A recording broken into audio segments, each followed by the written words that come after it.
Бишкекте Кибор кармалды. Окуянын чоо жайы. Уюшкан кылмыштуу топтун мүчөсү Кибор Кайман аттуу жаран кармалды. Бул тууралуу УКМКдан билдиришти. Уюшкан кылмыштуу топтордун аракеттерин аныктоого жана бөгөт коюуга багытталган ыкча мистөө иш-чараларын уюштуруунун жүрүшүндө мыйзамдагы уруу Камчы Асанбектин уюшкан кылмыштуу тобунун активдүү мүчөсү Кибор Кайман аты бар жаран мыйзамсыз иштер менен алектенген. Асанбек менен жана Сапа Кайман аттуу балыкчы шаарынын Сматраши менен тыгыз байланышта болгондугу тууралуу маалыматтар алынган.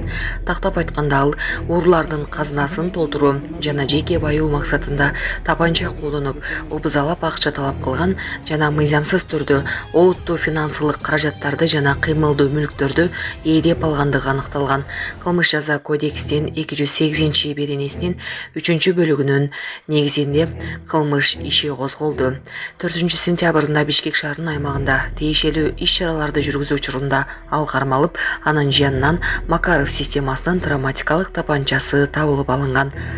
Учурда шектүү УКМКнын убактылуу кармоочу жайына киргизилди. Бишкекте мас айдоочу менен жүргүнчү милицияга каршылык көрсөтүп таяк жеген.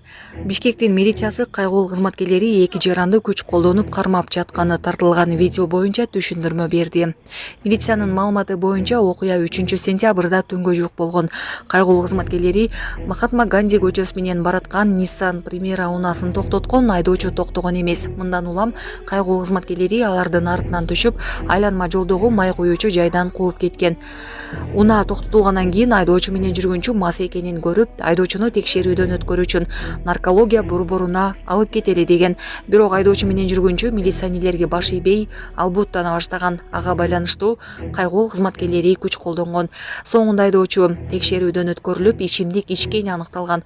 Ага мас абалында унаа башкаруу боюнча протокол түзүлгөн. Андан тышкары анын жанындагы жүргүнчүгө майда бейбаштык беренеси боюнча протокол түзүлүп, ал соттун чечими менен 3 күнгө камакка алынган. Булак репортер Кежи.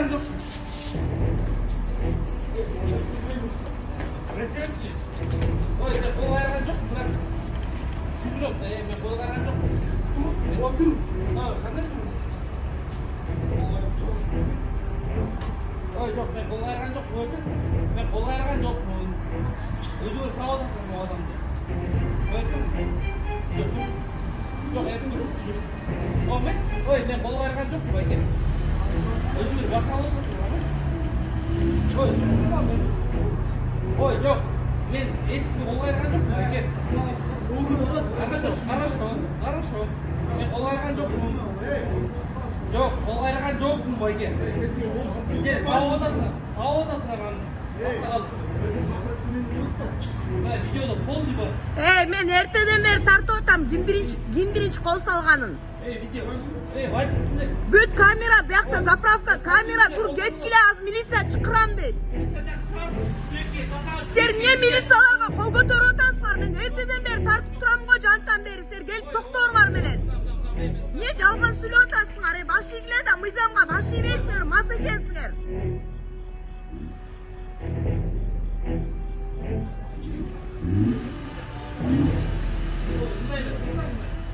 Урматтуу Москва шаарындагы мекендештер, эгерде сизди тиш оорусу тынчсыздандырып жатса, анда сизге Умбем клиникасын сунуштайбыз. Стоматология заманбап техникалык каражаттар жана материалдар менен камсыздалган. Жогорку даражадагы адистер өз ишинин сапатына кепилдик беришет. Хирургиялык стоматология, тиштерди кооздоп калыбына келтирүү, кандай гана оор абалдагы тиш болбосун, оорутпай алып салабыз, жулабыз. Тиштерди кесипкөй чеберчиликте, гигиеналык тазалоодон өткөрөбүз. Брекет системабыз да бар, имплантация жасайбыз.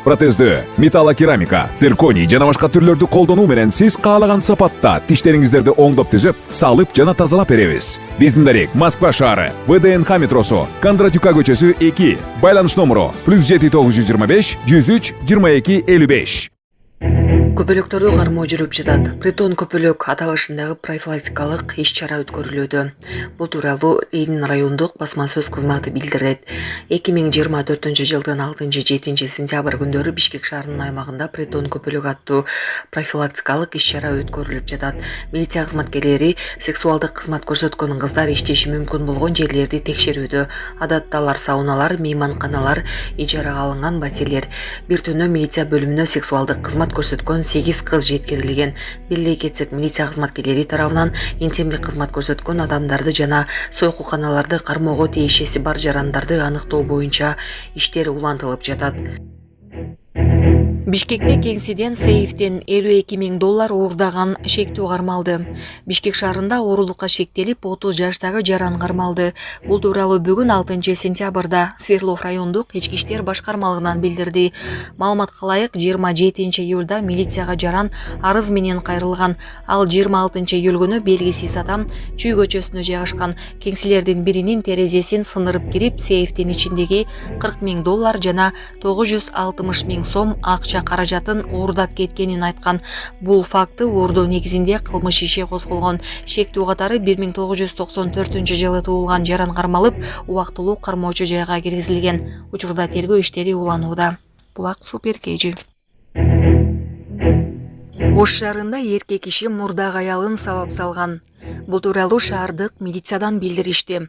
Окуя 3 сентябрда болгон. Кара Суу районунун тургуну Ош шаарындагы ашканалардын биринде ашпошчу болуп иштеген мурдак аялынын жумушуна келип, балдарынын туулгандыгы тууралуу күбөлүгүн сураган. Мурдагы жубайы күбөлүктү берүүдөн баш тартканда ортодо чыр чыгып, ал аялга кол көтөрүп, ур токмок алган. Ошол учурда жакын жерде курулушта иштеп жаткан жумушчулар ызы чууну угуп келишкен.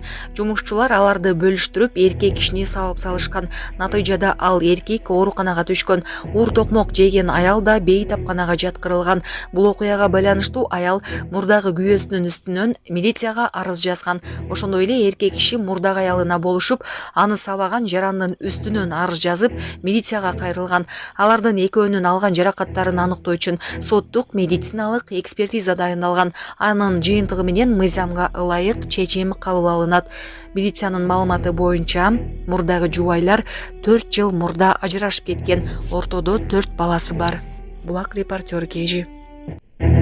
Кыргыз Республикасынын желегинин авторлордун бири сүрөтчү Бекбосон Жайчыбеков каза болду. Маалыматты Маданият министрлиги тастыктады. Билдирүүгө ылайык, ал катуу ооруп жаткан. Министрлик маркумду акыркы сапарга узатуу зыйнаты 8 сентябрда саат 10:00 Абдулла Смалдыбаев атындагы Кыргыз улуттук академиялык опера жана балет театрында өтөрүн билдирди. Кыргыз Республикасынын эл сүрөтчүсү, даңк медалынын ээси Жайчыбеков 76 жашта болчу. Ал 1948 жылы 27 ноябрда Ысык Көл облусунун Түп районундагы Корумду айылында төрөлгөн. 1972 жылы Алматы көркөм сүрөт училищесин, кийин Москвадагы полиграфиялык институтун аяктаган. Чүйдө тургундун 57 баш жылкысын алдап кеткен шектүүлөрдүн бири кармалды. Чүй облусунун Сокулук районунда тургундун жылкыларын сатып алып, акчасын бербей кеткен шектүүлөрдүн бири кармалды. Бул тууралуу облустук милиция бүгүн 6 сентябрда билдирди. Маалыматка ылайык, 26 августта райондук ички иштер бөлүмүнө 42 жаштагы жаран арыз менен кайрылып, 2 жигит алдап кеткенин түшүндүргөн. Арыз ээсинин айтымында ал 24 июль күнү Фрунзе совхозунда жайгашкан короодон жалпы баасы 5,350,000 сомду түзгөн 57 баш жылкысын саткан. Алармандар 10 күн ичинде акчасын берүүнү убада кылып, бирок дайынсыз болуп кетишкен.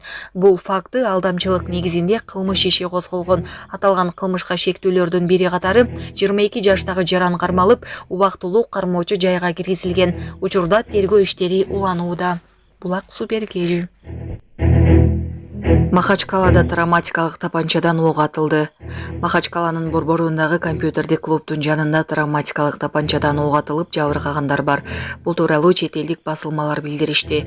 Алар Толстой менен Танкаев көчөлөрүнүн кесилишинде компьютердик клуб жайгашкан имараттын жанында травматодон ок чыгарышкан деп белгиледи агенттиктин бири. Ошондой эле маалыматта окуянын кесепетинен жабыркагандар болгону айтылат.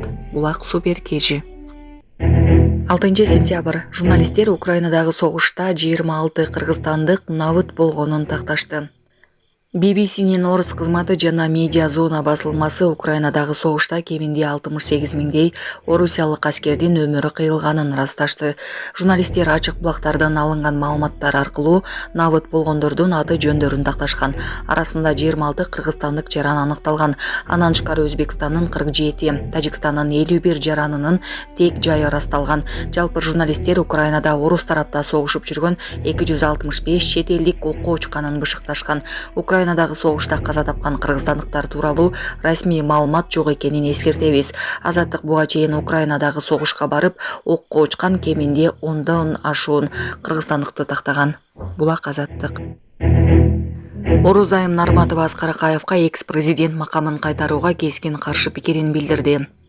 Экс-депутат Орузайым Нарматова 2005-жылы март окуясынын жүрүшүндө бийликтен кулаган Аскар Акаевка экс-президент макамын кайтарууга кескин каршы пикирин соц тармактагы баракчасына жарыялады. Миллиондогон мигранттардын өзгө өлкөдө өгөйлөнүп жүргөнү, мамлекеттин нечендеген мүлктөрү жеке колдорго өтүп кеткенин азабын азыркыга чейин тартып жүрөбүз. Аскар Акаев жакшы иштерди кылса, ал өз милдетин аткарган. Андан артык эч нерсе кылган жок. Аял бала чакасы менен жүргөн элдин ырыскысын жеп, жыргап куунап, талкаланган тагдырлар өлкөбүздүн өксүктүүсүнүн башкы себепчилеринин бири дал ушул киши. Ага макам бергенден элдин гана кыжыры келет. Келечекте тарыхта кечирбейт. Насирдин Исанов баш болгон кыргыздын чыгандарынын өмүрүнө кол салган деген кептер бекеринен айтылбаса керек. Эң чоң катастрофанын автору Кумтөр ушул кишинин колу менен канадалыктарга берилип, экологиябыздын талкаланышына себепчи болушту. Аксы окуясын айтпасам да эл билет. Жеке мен кыргыз жараны катары каршымын деп жазылат жаш саясатчынын